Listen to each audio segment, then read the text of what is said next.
अकोला शासकीय वैद्यकीय महाविद्यालयात रँगिंगच्या आरोपाची राष्ट्रीय वैद्यकीय आयोगाकडे ईमेलद्वारे तक्रार होताच जीएमसी प्रशासनात खळबळ माजली आहे। अधिष्ठाता डॉक्टर संजय सोनुने यांनी तातडीने बैठक बोलावून कनिष्ठ व वरिष्ठ विद्यार्थ्यांची चौकशी केली। मात्र दोन्ही विद्यार्थ्यांनी रॅगिंगचा प्रकार नाकारला। तरीही महाविद्यालयाच्या कॉरिडॉरमध्ये प्रकरण दडपण्याच्या चर्चांना उधाण आलं।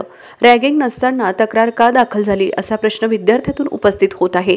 या सर्व घडामोडींमुळे जीएमसी प्रशासनाची भूमिका संशयाच्या भोवऱ्यात सापडली आहे।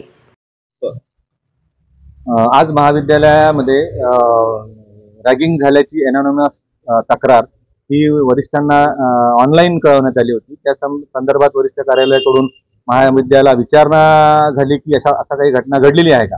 त्या संदर्भात आम्ही सर्व विद्यार्थ्यांना, हॉस्टेलवरच्या विद्यार्थ्यांना विचारणा केली। त्या संदर्भात त्यांचे बयान घेतले, परंतु अशी काही तक्रार झाल्याचे कोणत्याही विद्यार्थ्यांनी सांगितले नाही।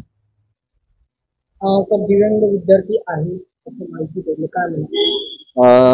सर्व विद्यार्थ्यांची आम्ही विचारणा केल्यानंतर स्पेसिफिक असं काही दिव्यांग विद्यार्थ्यांची तक्रार झालेली आहे असे काही निदर्शनास आलेले नाही।